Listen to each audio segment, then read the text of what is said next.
Miarabantsika rehetra dia manonona ny fiadanan'i Jesosy Tompo manapaka amintsika rehetra rahalahy sy anabavy ao amin'ny Tompo mpanaraka ny pejy sy mpisitraka ny sitrapo n'Andriamanitra ty androso amin'izay fahafantarana ny sitrapon'Andriamanitra izay. Misaotra ny tompontsika afaka handray fanambarana amin'ny alalan'ny fandalinana sy famakafakana ny soratra masina izay hovakintsika rehefa aveo anio voninahitra ho an'ny raitsotoa ary ny anaran'i Jesosy Kristy no entintsika manambara an'izany manonona ihany koa ny fiadanany amintsika rehetra, tononona amintsika rehetra ninona zavatra lalovanao ninona épreuve sedrainao, ninona tsy fisina isinao, ninona ihany koa mety ho confort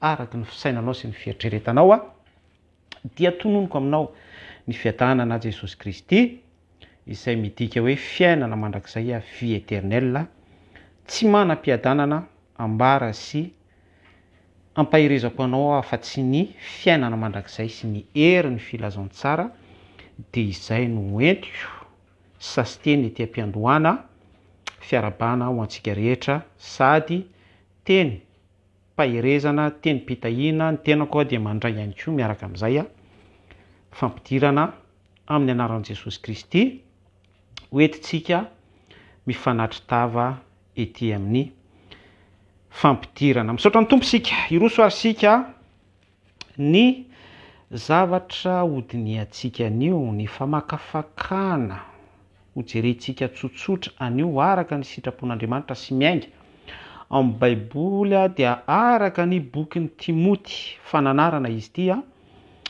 Timoty voalohany toko fahaefatra manomboka amin'ny 9 hatramin'ny faha 12 izay no hitondrantsika sasym-pandalinana sy akatsika lesona miainga amin'ny fanambaran'Andriamanitra miantefa any am-pontsika tsiraray avy ihany. Raha mamaky ny soratra masina isika dia hoe ny amin'ny hiemoran'ny sasany sy fananarana ny Timoty azoto hanefa ny anjara fanimpony. Izay zany ny soramandry eo ambonin'ny toko sy 9 voalohany indrindra amin'ity Timoty voalohany toko fahaefatra ity. Fananarana any Timoty dia fantatsika tsara fa azo ambara hoe mpianatra elita, mpianatra mendrika, mpianatra azo ambara ihany koa hoe manana ny fahendrena sahaza sy antonony araka ny fanomezam-pahasoavana avy amin'Andriamanitra tao amin'ny fahaizany mitoetra sy fahaizany miaina ny herin'ny filazantsara amin'ny maha-mpianatry Paoly apôstôly azy. Izay ihany koa dia manome sary any Mosesy sy Josoa mpitaritafika, manome sary any Eli sy Elisa. Misy foana ilay mpampianatra eo aloha dia misy ilay élève élite, mpianatra misongadina mendrika manana n'ilay ositry ny herin'ny filazantsara efekôza, izany hoe vokatra avy amin'Andriamanitra teraka araky ny ositra ao amin'ilay mpampianatra selon ny ministera isiny sy ampiasan'Andriamanitra azy. Tsara ny tompo. Zay aloha ny zavatra tsara voaray atsika. Ary eo amin'ny herin'ny filazantsara dia misy foana izay endrim-pisehoan'Andriamanitra amin'ny alalan'ny mpampianatra sy ny mpianatra izay, ny antim-panahy sy ny tanora fanahy. Tsara ny tompo. Ary eo anivon'ny fiarahamonina dia matetika ihany koa misy izay zavatra izay any anivon'ny fiangonana tsiraray ihany, izay zavatra tena tokony hisy. Ity nambara amin'izay dia hoe ny fiangonana tsiraray zany, ny mpitandrina amina fiangonana anankiray dia tokony hanome an'izay sary, image asongadiny filazantsara ohatra sy filazantsara velona epistily velona eto amin'ity bokyny Timoty ity hoe Paoly marina fa ny mpianatra tsy mihoatra ny mpampianatra, tsika tsy manana mpampianatra fa tsy Jesosy Kristy, fa eto dia misy mpampianatra ao anatin'ny ankohonana ao amin'Andriamanitra mandray ositra, de tsy iza zany fa i Paoly apôstôly, de miaraka amin'izay misy mpianatra antsoina hoe Timoty, ary araky ny epistily sy ny soratra masina eto dia ilay soramandry vakitsika teo de hoe ny amin'ny hiemorany sasany sy fananarana any Timoty hazoto hanefa ny anjara fanompony. Zay zavatra anankiroa zay, ny amin'ny fiemorana sy ny toe-po tsindrin'ny soratra masina sy ny herin'ny filazantsara mitaky fahazotona ao anatin'ny anjara fanompona, dia ampitany ny soratra masina afatra ho aso anao anio hoe mila isika misezira an'izay mesazy zay, satria izao vaninandro farany izao dia mitambesatra be, manisy pression eo amin'ny ankohonana, eo amin'ny sambatan'olona, eo amin'ny zatovo miditra amin'ny fandalinana ara-panahy, ny endry mpisehoana manindry rehetra, mahatonga ity toetra fiemorana ity, mahatonga ny mpino ho miembotra satria ao anatin'ny contexte vaninandro farany isika. De raha mamaky an'ilay Timoty voalohany, toko faefatra andiny voalohany hatrany amin'ny farany isika, de za de mahita zavatra fizarana anankitelo ao anatin'ny soratra masina, na dia mazava raha fa misy kajy fizarana roa mivaingana be mihitsy, ny contexte apetraky ny soramandry novakitsika teo hoe ny fiemorana, lay toetra fiemorana sy lay fananarana any Timoty sy ny mpianatra ao amin'i Jesosy Kristy azoto amin'ny anjara fanompona manona an'izay toetra nazaventsika teo hoe misy tsindry sy mipetraka eo anivon'ny fiarahamonina, lasa contexte mitondra vesatra ao anatin'ny fanompona an'Andriamanitra izay. De hoe ateo mahita fizarana anankitelo mazava tsara isika raha vakitsika isa tokony sy isanandalany ny contexte araky ny herin'ny filazantsara ampitain'ny soratra masina ato amin'ity bokyny Timoty voalohany toko faefatra andiny voalohany hatramin'ny fahaenina ambin'ny folo ity. Raha mamaky sika eo amin'ny toko voalohany hatramin'ny fahadimy dia milaza ny amin'ny toetran'ny fiemorana, ilay partie voalohany ao amin'ny contexte ny soramandry no vakitsika teo. Raha mijery indray tsika eo amin'ny andin'ny fahaenina hatramin'ny faharoa ambin'ny folo dia milaza sy manindry ny soratra masina ato amin'ity bokyny Timoty mifono anatra fananarana ity, ny amin'ny fitondran-tena tsindrin'ny soratra masina betsaka izay fitondran-tena izay tokony hifanaraka, tsindriko tsara hoe izay tokony hifanaraka amin'ny filazantsara. Lay tapany voalohany dia manasongadina betsaka ny fiemorana, lay tapany faharoa andin'ny faha enina hatreo amin'ny faharoa ambin'ny folo dia manindry ny fitondran-tena, ary zay fitondran-tena izay dia tsindrin'ny soratra masina fa tokony hifanaraka amin'ny soratra masina fahendrena baiboly herin'ny filazantsara. Ary ny toko fahatelo ambin'ny folo hatrany amin'ny fahaenina ambin'ny folo ato amin'ity fananarana araky ny bokyny Timoty ity dia milaza ny fitondran-tena izay ao anatin'ny filazantsara. Misy poa be zany zavatra lazaitsika anankiroa faran'izay.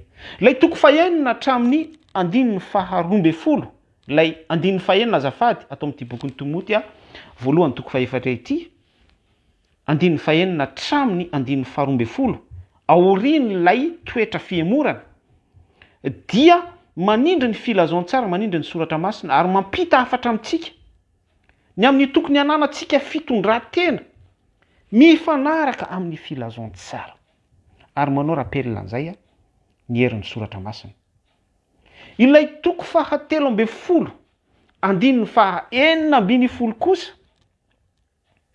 ilay lay andininy fahatelo ambe folo makaty amin'ny andininy fahenina ambe folo tapany fahatelo farany dia miresaka ny amin'ny toetra anaty ny fitondran-tena ao am' Jesosy Kristy midika hoe ao anaty filazaontsara.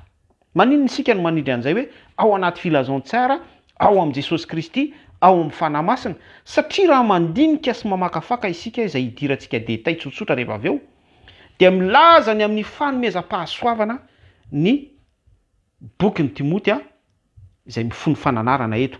Dia io fanomezam-pahasoavana io à partir ny hoe grâce araky ny alehiben'ny fitiavan'Andriamanitra sy ny famindram-pony no miasa ty anatintsika. Dia izay le hoe fitondran-tena mandeha araky ny fanomezam-pahasoavana itsika dia ilay fanomezam-pahasoavana no mametraka ny fitondran-tenantsika ao anatin'ny filazaontsara mazava ho azy satria ny fanomezam-pahasoavana no miteraka ny fitondran-tenantsika dia izay no mamaritra ny définition hoe ao anaty filazaontsara isika, ao am' Jesosy Kristy isika, izay tsy mitovy amin'ilay tapany faharoa no vakitsika teo andininy fahaenina hatramin'ny andininy faharoambe folo hoe fitondran-tena tokony hifanaraka amin'ny filazaontsara.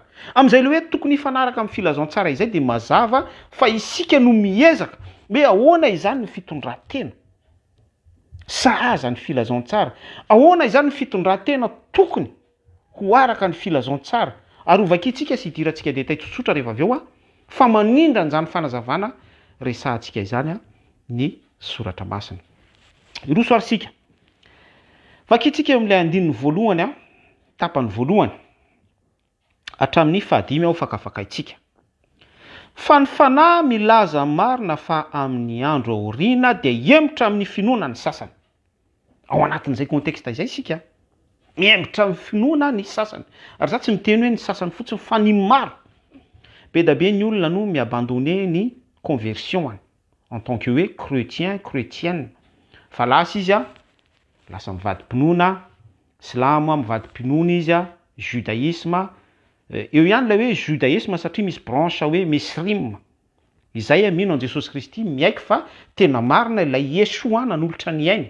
Jesosy Kristy nanolotra ny tenany teo amin'ny hazo fijaliana selon an Torah ary fahitanay ny fanambarana araky ny bokin'ny lalàna. Ny am' Jesosy Kristy dia ainsi de suite avy amin'ny jiosy ny famonjena dia nisy Jesosy Kristy teraka ho jiosy ary tanana jiosy no nanombo azy teo amin'ny hazo fijaliana tamin'ny alalan'ny fanjakana romanina fa ilay entité hoe fiketrehana sy fikotroana ny fisoronana dia ny jiosy ny tao ambadiky zany rehetrarehetra izany ny mpisorona sy ny mpikirakira lalàna sy ny mpahay tao raha rehetra. Ny dikan'izay dia tsy mivoaka amin'ilay contexte biblika foana ny soratra masina fa ny sorona dia araky ny lalàna. Dia izay ny manambara an Jesosy Kristy voaomby teo amin'ny hazo fijaliana hoe ny jiosy ihany no nanombo an Jesosy Kristy teo amin'ny hazo fijaliana ary profony zany ny hikika ny jiosy hoe avy aloha aminay sy ny taranakay ny raha an'io lehilahy io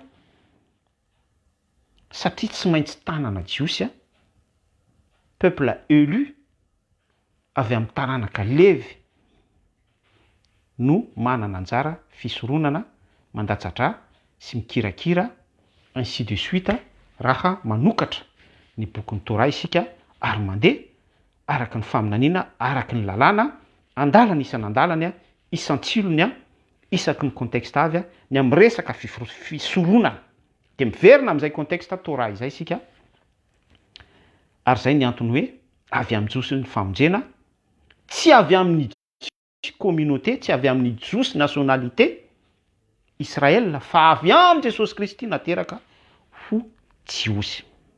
Fa ny fanahy milaza marina fa amin'ny andro aoriana izao andro iainantsika izao tamin'izany dia nambarany faminaniana bokin'ny Timoty izay mifono fananarana andro aoriana dia hiembotra amin'ny finoana ny sasany. Takiny ahoana lay hoe miembotra amin'ny finoana ny sasany dia azavainy toko sy andiny manaraka lay izy ao anatin'ny toko sy andiny voalohany ihany hoe manaiky fanahy mamitaka sy fampianarany demonia.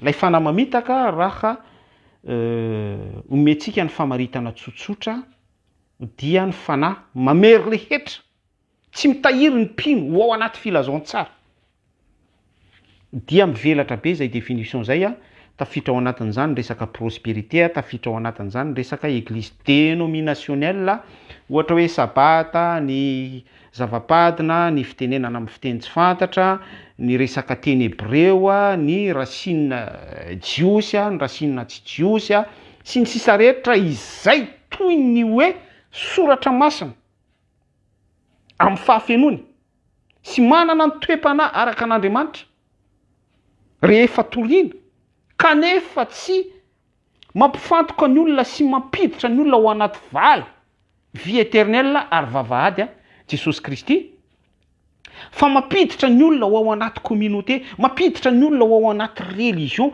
mampiditra ny olona sanatriany izany ao anaty association, mampiditra ny olona ainsi de suite hatrany hatrany mametaka marika hoe ity olona ity de sabatiste, ity olona ity de protestante, ity olona ity de femme foi, ity olona ity dia apocalypsie, ity olona ity dia katolika sy ny sisa rehetra. Za tsy miteny hoe ratsy izany fonteny resantsika rehetra izany, fa rehefa tsy eo amin'ilay hoe vokatry ny fanahy, tsy eo amin'ilay tontolo ara-panahy, tsy mitondra n'ilay mpino ho any amin'ny fahaterahana indray, raha tsy ateraka indray ny olona tsy mahazo mahita ny fanjakan'Andriamanitra, fa mampijanona n'ilay olona sy mahatonga n'ilay olona iraikitra amin'ilay anaram-piangonana sy iraikitra amina resaka dénomination, iraikitra amina resaka religion, iraikitra sy fikitra amina resaka titre sy étiquette, dia izay ilay ambaran'ny Baiboly eto hoe fanahy mamitaka. Ary mbola tsindriny ny soratra masina hatrany hatrany mavesabesatra kokoa hoe fampianarany demonia. Dia raha tohizantsika ny famakiana andininy faharoa amin'ny fiatsaram-belatsihy ny mpilaza lainga. Miatsara velatsihy ilay mpitoroteny, prospérité, délivrance, inona ihany koa miracle, fampanantenana isan-karazany, fa ao anatin'iny ilay fiatsaram-belatsihy satria maninona no tsindrin'ny soratra masina hoe fiatsaram-belatsihy satria tsy manefa an'ilay mpino ho ateraka indray ho zanak'Andriamanitra. Zay ilay esprit miatsara velatsihy. Miatsara velatsihy satria ny soratra masina ihany no alaina, ilay tenin'Andriamanitra ihany no alaina, ilay ambara fa Baiboly, témoignage Jesosy Kristy sy ny patriarka miaraka amin'ny tsindrimandrin'Andriamanitra araka ny fanambaran'ny Baiboly sy ny sisa rehetra afaka anambarantsika azy fiatsaram-belatsihy satria izay zavatra izay, izay contexte izay ihany no ampiasana fa détournena, ahodina ho amin'ny fisainana sy ny fieritreretana araka ny fironan'ny mpitarika isan-tokony avy, araka ny religion-any, araka ny association-any, araka ny dénomination-any, araka ny sy ny sisa rehetra izay ahafahantsika milaza azy. Fiatsaram-belatsihy ny mpilaza lainga. Ireny mpitoroteny rehetra ireny izay tsy mampiditra ny mpino amin'ny vala Jesosy Kristy, vavahady Jesosy Kristy, tafiditra amin'ny vala vie éternelle, fiainana mandrakizay, fahaterahana indray, dia ambaran'ny soratra masina eto amin'ity bokin'ny Timoty ity fa fanahy mamitaka, fampianarana demonia, mpiatsara velatsihy, mpilaza lainga. Dia raha tohizantsika ny tohan'ny famakiana andin'ny fahatelo dia hoe mametaka vy mamay ka voapetaky ny vy mamay ny fieritreretana. Efa nisy taontsika nanambara teto nanazava ny resaka vy mamay toy ny tatouage amin'ny hoditra ihany izy io, fa any amin'ny fisainana, ary zany tatouage zany enjana ny fanalana an'izany, mamela olatra mihitsy, mamela sequelle, mamela trace na afaka ary mbola eo ny faritra ilay tatouage lay endriky lasary ilazana amintsika fa hoe any amin'ny fisainana sy ny fieritreretana dia misy an'ilay zavatra napetak'ilay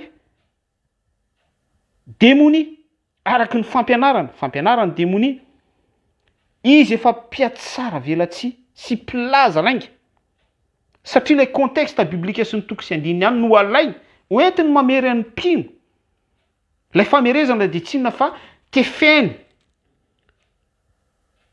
ilay mpino ho mpifikitra amin'ny anaram-piangonana hifikitra ho mpifikitra amin'ny zavatra be da be tahaka izany izay tsy hivala mpamonjena vie éternelle ary lay mpino tsy tafiditra ny vavahady mihitsy hoe Jesosy fa miditra sy mivoaka amin'ilay fiangonana miditra sy mivoaka amin'ilay anaram-piangonana izy miditra sy mivoaka amin'ilay toeram-pivoriana izy ainsi de suite hatrany hatrany fa tsy tafiditra ao anatin'ny famonjena mihitsy izy tsy tafiditra ao anatin'ny contexte hoe ateraka indray lay mpino ary tsy manana akory etaetany amin'izany gravy mananatra atsika Jesosy Kristy araka Timoty ity eto hoe tandremo vimamay tandremo ny fampianarany démonie tandremo reny toritenin'ny mpiatsara velatsisy plaza langa reny fa izao no andro ary miasa be ireny agent miasa be ireny agent satana ireny mananatra atsika ny bokin'ny Timoty mamery atsika ary mametraka lavage de cerveau any anatin'ny contexte isam-batan'olona any ka mahatonga ny mpino hiemitra en masse mihitsy ambongadiny amin'izao vanim-potoana iresahantsika izao andininy faefatra fa ny zavatra rehetra nataon'Andriamanitra dia tsara voka tsy misy tokony ho lavina raha raisina amin'ny fisaorana takony ahoana izay endrika fisaorana izay tsika rehefa mamaky toko sy andininy eo amin'ny baiboly dia azadiny fa ny zavatra rehetra ao amin'ny baiboly dia manambara an Jesosy Kristy daholo zany hoe raha milaza fisaorana eto ny bokin'ny Timoty atao anatin'ny contexte fananarana dia mitodika sy miantefa amin'ny famonjena Jesosy Kristy izay mitodika sy miantefa amin'ny herin'ny filazantsara izay mitodika sy miantefa amin'ny famonjena ny oetin'i Jesosy Kristy teo amin'ny hazo fijaliana izay izany hoe ny fisaorana tiany bokin'ny Timoty asongadina eto izany dia noho ilay grasy ny oetin'i Jesosy Kristy araky ny fanambarany herin'ny filazantsara any amin'ny Efesiana fa fahasoavana ny namonjena anareo dia izay famonjena izay tokony endry sy endry mpisaorana foana aty anatitsika ny amin'izay herin'ny filazantsara maimaim-poana ny etin'i Jesosy Kristy taorian'ny contexte lalàna mpaminany sy mpisorona dia nisy an'ilay fahasoavana hoe ny zanak'Andriamanitra lay tokana mihitsy io no nanisy tombo-kase nanisy selage ny sele nanisy cachet ny varavara-pamonjena hoe izay rehetra mihinana ny nofoky sy misotro ny rako no manana ny fiainana mandrakizay misaotra an Jesosy Kristy isika misaotra ny ray tsotoa isika ny amin'izay lalam-pamonjena izay dia izay endrika grasy izay ao anatin'izay no contexte fisaorana ny amin'ny zavatra rehetra rehefa manompo an Jesosy Kristy isika ary izay no mampiavaka ny fanompotsika sy antoka assurance mametraka ny herin'ny filazantsara hoe tena tsy tokony salasala isika ny amin'ny famonjena satria ny finoana izay inoantsika ihany finoana mino an Jesosy Kristy nombona teo amin'ny hazo fijaliana nitsangana nandresy ny fahafatesana nolotra ny ainy ny rà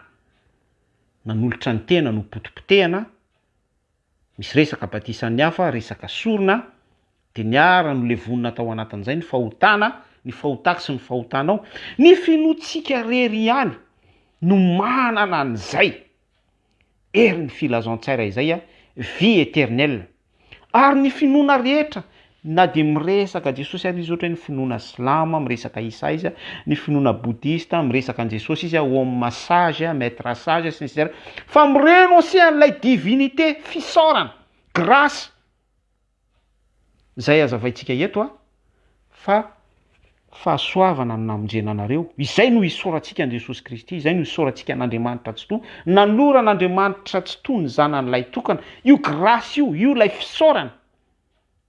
Dia ny contexte fanompotsika rehetra dia ao anatin'izay hoe nisy Jesosy Kristy nanolotra ny aina, nandatsaka ny rany teo amin'ny hazo fijaliana. Tsy maintsy diovina amin'ny raha avokoa ny zavatra rehetra, bokin'ny Hebreo. Izay manana ny zanaka no manana ny fiainana, ilay zanaka nombona teo amin'ny hazo fijaliana, nitsangana tamin'ny maty, nandresy tamin'ny fahafatena, satria izay manome ny endrim-pamonjena. Romanina 9:1 novonoina ihany koa ny fahafatesako sy ny fahafatesanao, novonoina ny fahotako sy ny fahotanao, dia miara-maty voaombo tamin'i Jesosy Kristy. Romanina 9:1 miara-levona ary miara-mitsangana aminy, miara-teraka aminy, miaraka fiainam-baovao, miaraka régénéré miaraka aminy, miaraka fiainana mandrakizay, fitsanganana amin'ny maty Jesosy Kristy. Izay ilay fisaorana, izay renoncer ny karazana fotom-pinoana isan-karazana. Eny fanahy dia ireo nitolorana ny lalàna aza. Miresaka judaïsme isika, miresaka Torah, finoana fototra, milaza azo taranaka Abraham, fa mirenoncer ny divinité Jesosy Kristy, nanolotra ny ainy teo amin'ny hazo fijaliana. Tsy manana an'izay toe-po fisaorana izay, tsy manana an'izay contexte resantsika izay hoe misaotra ilay grasy. Jesosy Kristy nanolotra ny ainy teo amin'ny hazo fijaliana. Ilay divinité any zanaka ilay tokana, fitiavana amin'Andriamanitra, avy amin'Andriamanitra. Andriamanitra dia fitiavana. Fa toy izao no nitiavan'Andriamanitra izao tontolo izao no meny ny zanan'ilay tokana mba tsy ho very izay rehetra mino azy, anana fiainana mandrakizay. Ora nefa io zanaka ilay tokana io mihitsy no laviny. Dia arak'ilay ohatra vitsivitsy noraisintsika teo finoana.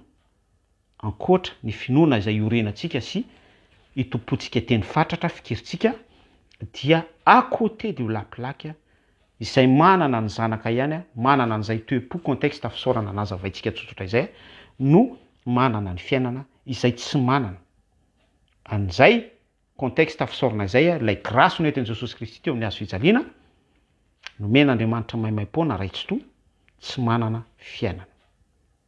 Amen.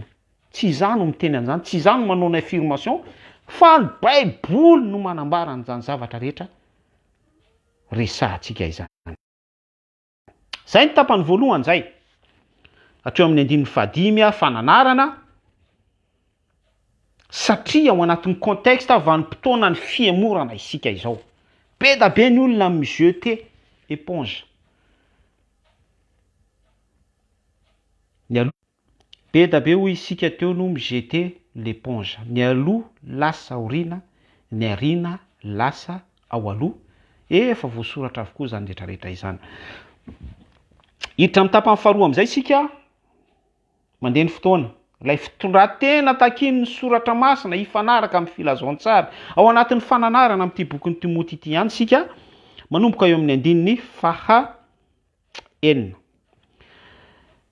Raha manoro-hevitra ny ralany amin'izay zavatra izany ianao dia ho mpanompo tsara ny Kristy Jesosy, mampitandrina ny amin'ny fanahy mamitaka, ny mpametaka vy mamay sy ny sisa rehetra ilay efa nazavaintsika teo.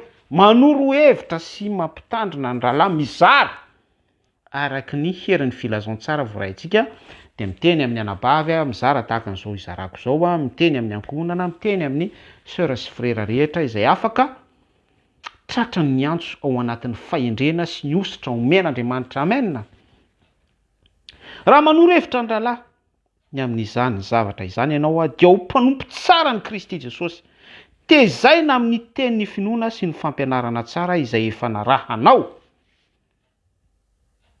Satria isika no nomena ilay fampianarana tsara, isika no nanaraka an'izay, isika no mandray ny vision ny amin'ny attention fa izao ilay efa vanin'andro farany, dia mizara ho an'ny rahalahy sy ny anabavy isika arak'ilay fanambarana sy filazako teo, fanendriko teo hoe araky ny ositra omen'Andriamanitra antsika, dia ho mpanompo tsara an' Jesosy Kristy isika.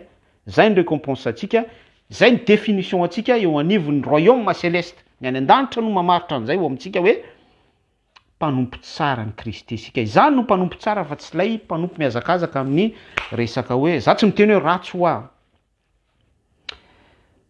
mamono tena amin'ny fibatana sono, mamono tena amin'ny fanadiovana fiangonana, mbola ho avy ihany mantsika rehefa avy ao anatin'ity resaka fitondran-tena ity, mamono tena amin'ny zavatra be da be isan-karazany, manao zay akaikikaiky atsika kokoa eo anilan'ny pastora, eo anilan'ny madame pastora sy ny sisa rehetra mampiasa ny tena, tsy miteny hoe ratsy zany, tena positif, tsara izany ao anatin'ny communauté religieuse, ao anatin'ny fiarahana miombona, en tout cas sy miombo mpinoana, fiarahana mientana ao anivon'ny fiangonana. Fa attention, fa tsy izay no mamaritra ny ambaran'ny baiboly ato amin'ny fananara anaky ny bokin'ny Timothée eto hoe mpanompo tsara ny Kristy Jesosy, fa le contexte mampahery ny rahalahy sy mananatra ny rahalahy amin'ny fiemorana sy ny fampianarany vy mamay sy ny resaka fampianarany demonia, fiatsaram-belatsiany mpilaizalainga sy ny zavatra ohatran'izany. Zay contexte izay no manome image fa mpanompo tsara ny Jesosy Kristy ianao rehefa mitondra an'izay fampianarana izay avy amin'Andriamanitra tsy to, tsy avy amin'ny tenako, tsy avy amin'ny heriko, tsy avy amin'ny saiko, fa araka n'ilay ositra nomen'Andriamanitra atsika, de mandeha arak'izay ositra izay sika mizara sy manambara ny hatsaran'i Jesosy Kristy. Amen. Tezaina amin'ny teny ny finoana sy ny fampianarana tsara izay efa narahinao. Mifameno amin'ny zavatra nresantsika teo complément an'ny toetra tokony ao anatin'ny fahaonona tenan'ny mpino anankiray izay mizara sy mampita ho amin'ny rahalahy sy ranabavy ao anatin'ny fiomboana-bavaka sy ny fiarahana mivavaka izay. Fa vakitsika ny andinin'ny fahafito fa ny anganongano ratsy fanaombavy antitra dia lavo ka mampiasa ny tenanao ho amin'ny toe-panahy araka an'Andriamanitra. Ny anganonganom-bavy antitra dia izay zavatra rehetra, ny angano fatatsika fa presque zavatra tsy marina, zavatra inventena. Marina fa hoe ny angano dia mifono fananarana sy mifono fanitsiana ny ankamaroany, mifono édification, zany hoe tsy ratsy zany, fa attention hota avokoa ny tsy fahamarinana eo anatrehan'Andriamanitra tsy to. Raha vao miditra amin'ny contexte angano izany sika, rêve, Alice au pays de merveille, ohatra izany. Inona ihany koa ny resaka Harry Potter, zay rehetra angano rehetra, fa ao anatin'ireny misy message foana ampitainy izay mpampita angano. Ary mampitandrina ny bokin'ny Timothée eto, satria danger be. Maninona no danger be le izy? Satria ça travaille dans la tête ny angano. Fatatsika rehetra fa ny parole dia misy puissance, misy hery. Que ce soit hoe parole divine avy amin'Andriamanitra tsy to, misy ny mazava dia nisy ny mazava. Miaraka tamin'izay ilay hery mpamoronana.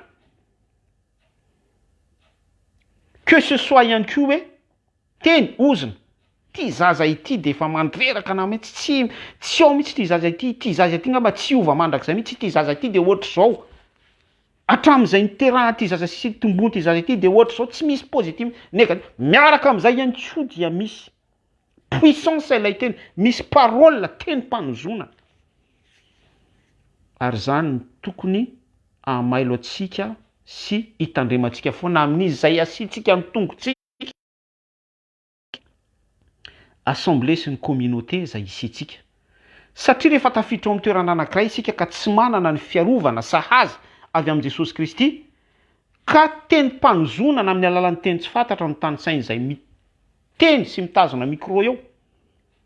Kora sabaka. Averiko tsara fa mila mitandrina ho azy isika any amin'ny communauté sy ny assemblée izay isiantsika any, satria tsy fantatsika mihitsy ny esprit mianime any anatin'ireny raha vao tsy manana discernement isika. Ary possible ny ozina, raisy ny tsodrana. Ora nefa tsy fantatsika fa ny contexte biblique dia milaza tsara fa tsy misy fiadanana ho an'ny ratsy fanahy. Zany hoe possible zany le olona miteny hoe raisy ny tsodrana io. Ianao nefa tsy manana discernement, olona ratsy fanahy, satria tsy misy fiadanana ho an'ny ratsy fanahy, ozin'ny baiboly. Dia miaraka amin'izay tenin'ozina no raisy ny mpino. Ainsi de suite. Ka pratika izany. Expérience izany zavatra zaraina amintsika izany. Dia manomboka eo miditra any an-tranonao ianao dia mitondra tenin'ozina, mitondra vesatra arak'ilay teny sy lay toetra n'ilay olona nilaza azy nitsodrana. Ora nefa tsy misy fiadanana ho an'ny ratsy fanahy satria ilay olona tsy manana stabilité ao anatin'ny filazantsara sy ao anatin'ny fifatorana amin'i Jesosy Kristy. Satria ilay olona dia mameno an'ilay contexte nazavaintsika tary ambony teo hoe mpilaza lainga, mpamitaka azoan'ny satana, mpametaka vy mamay sy ny sisa rehetra. De manamarina n'ity zavatra niresahantsika ity hoe fadio ho any anganonganom-bavy antitra na dia miendrika fananarana sy misy pensée positive ary ao anatin'ireny. Amin'izao fotoana resantsika izao moa dia tafiditra sy mahazo toerana betsaka ny anatin'ny fiangonana ny resaka développement personnel sy ny resaka positivisme. Ohatra ianao zao mihaino ny Joyce Meyer, mialatsiny aho manona an'izay anarana izay. Positivisme ranoray, tsy misy resaka Saint Esprit mihitsy. Ora nefa i Paul dia nanao témoignage mihitsy izy hoe fanteniko sy ny toroteniko izy hoy i Paul dia tsy teny sy toroteny avy amin'ny teny mahataona, ohatran'ny kabary, filozofia hirahira, mahataona, mahababo fo zany, fa fanehoana ny hery ny fanahy.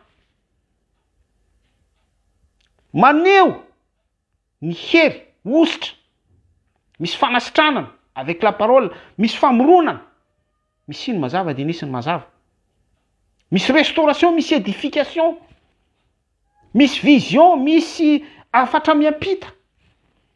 Fanehoana ny hery ny fanahy, ilay fanahy eto, ary ny tompo izany fanahy izany, izay toeran'ny fanahin'ny tompo ny toeran'ny fahafahana. Manambara n'Andriamanitra tsy to, manambara n'ilay endrika famonjena Jesosy Kristy. Fa raha vao tsy izay ilay izy dia miverina amin'ity anganonganom-bavy antitra ity positivisme.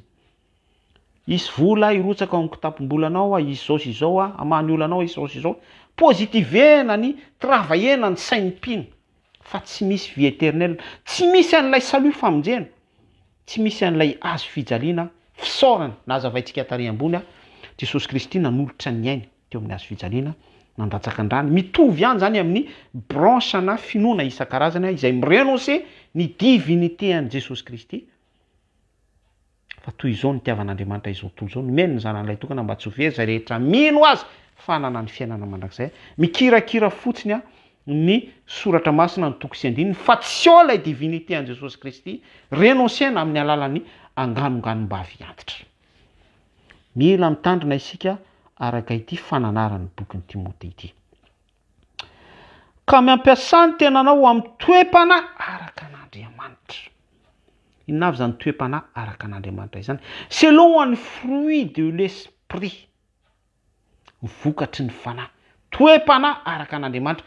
Io misy arbre de vie Jesosy Kristy, dia isika rattaché, greffé, vita greffé amin'ny Jesosy Kristy, mifamatotra amin'ny Jesosy Kristy. Dia mamovo selon an'ilay arbre de vie isika. Fa ny vokatry ny fanahy kosa dia fitiavana hatrany hatrany, misy anankisivy izy, tsy misy lalàna manohatra an'izany. Izay ilay ambaran'ny soratra masina eto hoe miala amin'ilay anganonganom-bavy antitra satria, ary mazava ho azy tsy ao anatin'izay resaka positivisme sy ny anganonganom-bavy antitra izay, satria tena ao amin'i Jesosy Kristy rattaché amin'ny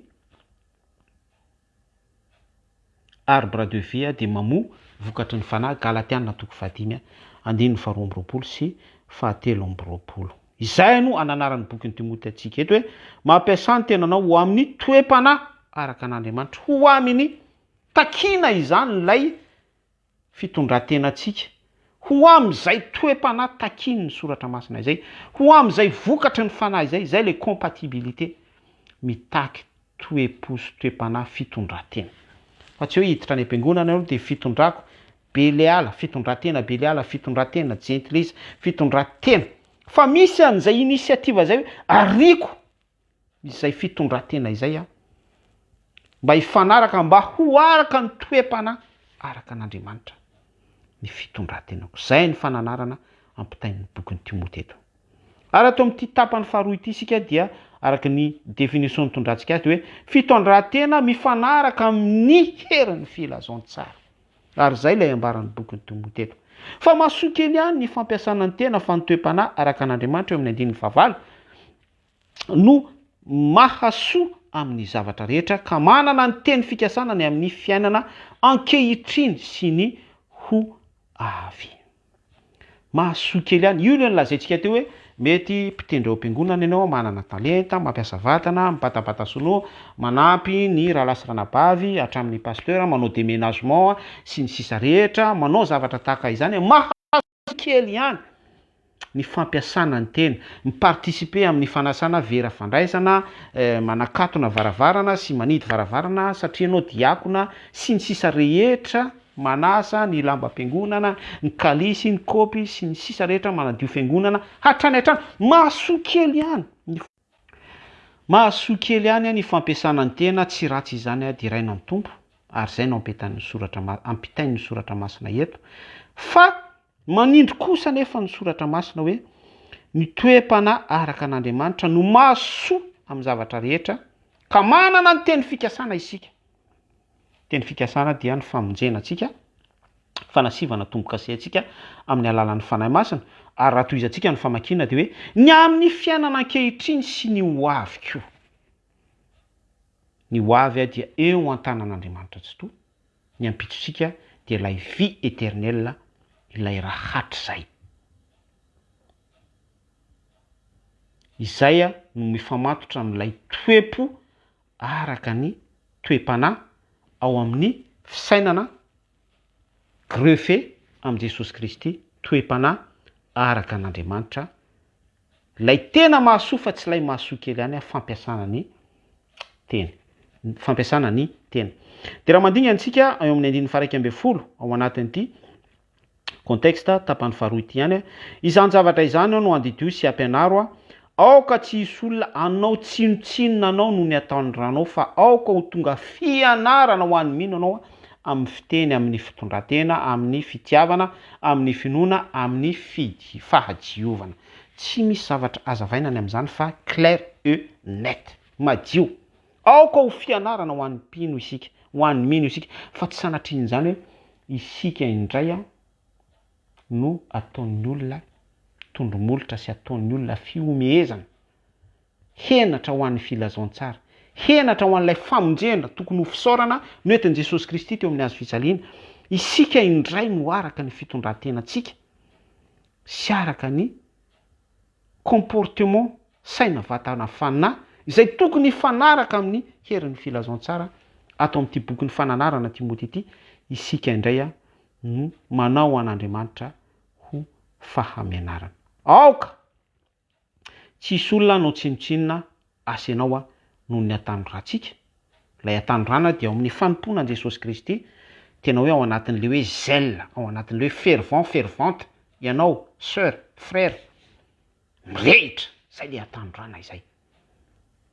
Aoka tsy hisy olona anao tsinotsinona antsika, fa tena hoe olona rattaché amin'i Jesosy Kristy marina isika, olona manome image, manome préfiguration an'ilay famonjena, erin'ny filazantsara, miannonce an'ilay vokatry ny fanahy, mialolo lalana, manome an'ilay endrika.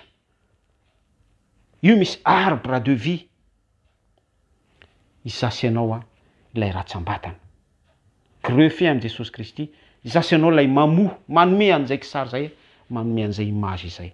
Izay ilay fananarana ampitain'ny bokin'ny Timoty amintsika eto rahalahy sy ranabavy. Ny tapany fahatelo farany dia araky ny fanazavana no tsindritsika teo dia hoe fitondratena ao anatin'ny filazantsara. Azavaintsika izay. Teotsika dia niresaka ny fitondratena tokony hifanaraka amin'ny filazantsara, ary izay nahatonga ny bokin'ny Timoty ananatra hoe aoka tsisy olona anao asanao tsinotsinona, fa aoka ho tonga fianarana ho an'ny mino ianao. Izany ny fitondrantenantsika dia takiana ho fianarana ho an'ny hafa, takiana hifanaraka amin'ny image ny filazantsara. Fa maninona moa no manindry ahy atao amin'ity tapany farany ity, 9:11 hatramin'ny 12 hoe fitondrantena ao anatin'ny filazantsara. Raha narahana tsara ny fanazavana dia ilay fitondrantena atao amin'ny tapany faharoa izay tokony hifanaraka amin'ny filazantsara dia mahasoa kely ihany ny fampiasana ny tena. manindry an'izay ny bokin'ny Timoty eto ny fampianarana, satria ilay fampiasantsika ny tenantsika, je me sacrifie mba hifanaraka amin'ny herin'ny filazantsara, andeha hanampy ny rahalasy ranabavy, andeha hampiatra ny définition-ny fitiavana ao anatin'ny communauté, miezaka izany. Izay no midika fa ny toe-po rehetra mifanaraka amin'ny herin'ny filazantsara dia manao pratika, fa mbola tsy ato anatiko, tsy ao anatin'ny filazantsara ny tenako amin'ny fanatanterahana an'izay, fa ao anatin'ny communauté, amin'ny mahampino ana ao anatin'ny communauté assemblée rahalasy ranabavy ao amin'ny Jesosy mpiara manompo. Fa misy nuance be ny zavatra resahantsika, satria eto amin'ny tapany farany ity isika de resaka fitondran-tena ao anatin'ny filazantsara ao amin'ny Jesosy Kristy. Mandra-piaviko tandremo ny famakian-teny, ny fananarana, ny fampianarana, aza tsy mitandrina ny fanomezam-pahasoavana izay ao anatinao.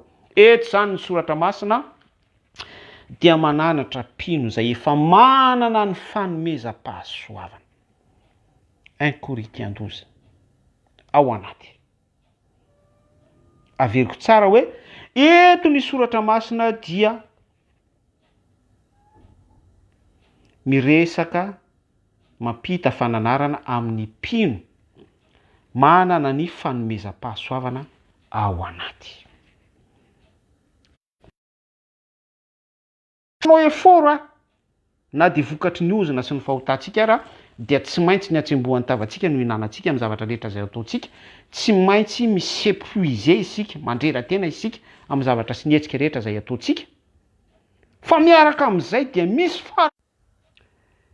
ary miaraka amin'izay hoy aho dia misy fanomezam-pahasoavana tena important be. Ny fanomezam-pahasoavana dia Andriamanitra mihitsy no mampidina an'izany ao anatintsika.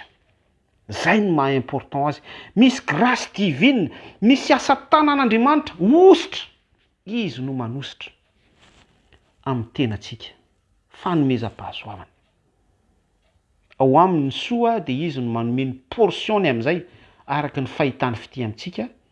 Zarazaraina samy manana, samy mianana ny fanomezam-pahasoavana. Dia mandeha araka an'izay don de l'esprit izay dia miasa sy mitandrina ao anatin'ny fitondran-tena mifanaraka amin'ny filazantsara isika eto amin'ity tapany farany ity, araka ny fonctionnement selon ny Baiboly, selon ny fahendren'Andriamanitra azo tamin'ny faminaniana, azo tamin'ny fametrahan-tanan'ny olona, azo tamin'ny zavatra isan-karazany fihetsehan'Andriamanitra eo amin'ny fanompoantsika, satria mahita fity amintsika izy, dia manome zavatsoa, manome fanomezam-pahasoavana ho fiasantsika, isika miasa, ilay fanomezam-pahasoavana no mihetsika, manetsika atsika hiasa ho an'Andriamanitra ao anatin'ny contexte foana hoe vie éternelle, fiainana mandrakizay eo ambonin'ny herin'ny filazantsara. Ilay tapany faharoa nazavaintsika tsara teo fa mahasoa kely ihany ny fampiasana ny tena, ny tenako no ampiasaiko hifanaraka amin'ny herin'ny filazantsara. Fa ity tapany farany ity kosa dia misy grâce avy amin'Andriamanitra mihitsy, misy fitiavan'Andriamanitra mihitsy, mahita fity amiko Andriamanitra, mahita fity aminao Andriamanitra tsy to, ary miasa izy selon amin'ny la puissance de l'évangile, herin'ny filazantsara tamin'ny alalan'ny grâce nentin'i Jesosy Kristy. Jesosy Kristy ny lohany dia isika ratsambatana mihetsiketsika. 1 Corinthiens 12 loha tanana tongotra dia miasa araka ny fanomezam-pahasoavana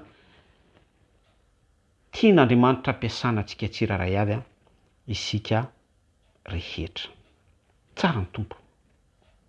Mazotoa hevitra izany zavatra izany dia mikeleza aina fatratra amin'izany mba hiseho amin'ny olona rehetra ny fandrosoanao. Tandremo ny tenanao sy ny fampianaranao ka mareta amin'izany afara manao izany ianao dia monjy ny tenanao sy izay mihaino anao. Ao aminao ny fanomezam-pahasoavana, miasa, mitandrina ianao araka ny fananarany bokin'ny Timoty, dia mandeha araka ny fampianaran'i Jesosy Kristy sy ny fitandremanao araka ny fampitandremana izay nazavaintsika tsotsotra teo amin'izao andro farany izao ao anatin'ny fiemorana, ny fampianaran'ny plaza lainga sy ny mpametaka vivamay sy ny fanahiny demonia sy ny sisa rehetra zay afaka ilazantsika azy maharitra ao anatin'ny fampianarana isika mandeha araka an'izany a satria Jesosy Kristy ny loha mitarika atsika manao sy manantanteraka ny asa satria misy fanomezam-pahasoavana aza manao tsinotsinona ny fanomezam-pahasoavana izay namonjena atsika nomena atsika tamin'ny androm-panavotana selon an'ny soin'ny Saint-Esprit te hiasa sy te hampiasa atsika za de mampirisika anao raha lasa ranabavy raha misy azonao atao fantaro ny fanomezam-pahasoavana nomena Andriamanitra anao a mangata amin'i Jesosy Kristy dia miasa arak'izay ianao sao amindra ny fanaovan-jiro hiala amiko sy aminao izy a mitady olona ampiasaina ny tompo tsy tohizako ny toyany satria misy imazy ratsy be a manjary a miteraka fahakiviana ho atsika amin'ny fanarahantsika an' Jesosy Kristy fa za de miteny atsika hoe tazomy lay zèle lay fitiavana voalohany mangata amin'ny tompo nandalo tamin'ny fahosana sy ny farerahana daholo ny fiemorana fa ny fanomezam-pahasoavana nomena Andriamanitra antsika tsy maty io fa ao foana io ary eto amin'ny Jesosy Kristy a izy no mamelona an'io a izy no manetsika an'io miresofy an'io indray fa ao anatinao foana io sainy mandrakariva ozy ny baiboly ozy ny fananarany bokin'ny Timoty eto a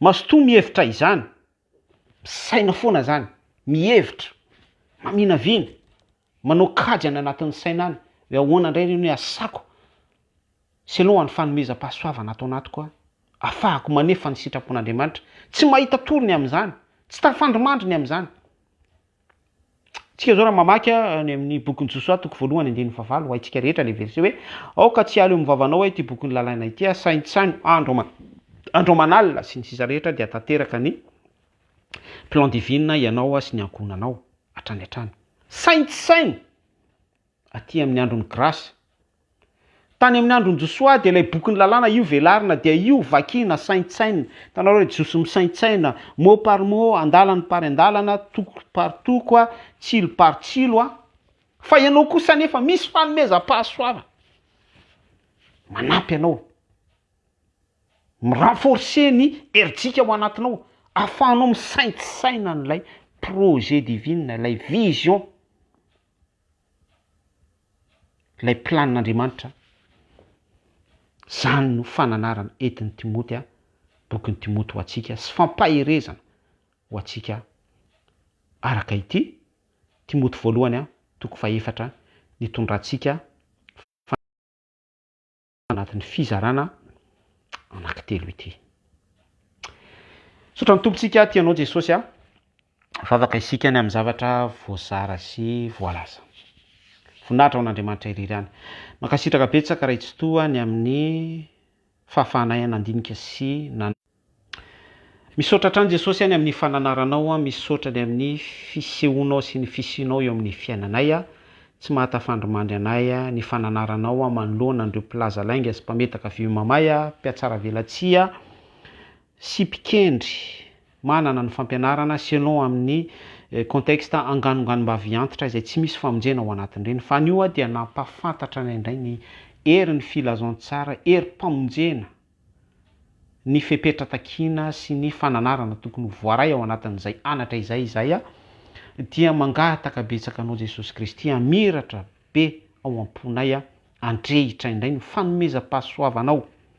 izay menao mahimaimpona-nay a ho fanavotanao anay satria miainga amin'izay fanomezam-pahasoavana izay a dia fantatray ny zavatra ho ataonay a hoentinay manompo anao a manana vision izay manana fahitana izay a manana plan izay anao izay a tsy maintsy tanterahana sy tokony ho tanterahana ao anatin'ny fitiavana izay efa apetraka ao ty anatinay a mifamatotra amin'ny hoe mifandray sy miray aminao izay ny aja sy ny dera dia ho anao irery any Jesosy Kristy a mahatsiaro am-bavaka manokana ny sœur izay tsy salama mampita afatra mangataka vavaka ianao tompo a ilay efa nanolotra ny ainao sy ny fanavotanao teo amin'ny hazo fijaliana, tsy nanisy kady sy calcul ianao ahafana tolotra ao ny momba anao rehetra, ho fanasitranana ho anay rehetra. Misaotra Jesosy. Voninahitra ho andraitsi-toa ny anaran'i Yesoa Masiha, Jesosy Kristy no anaovako izany vavaka izany. Ao manaraka indray dia mirary soantsika rehetra dia mankasitraka ny sœur sy frère rehetra, ny miseho anarana sy ny anonyma izay mijery.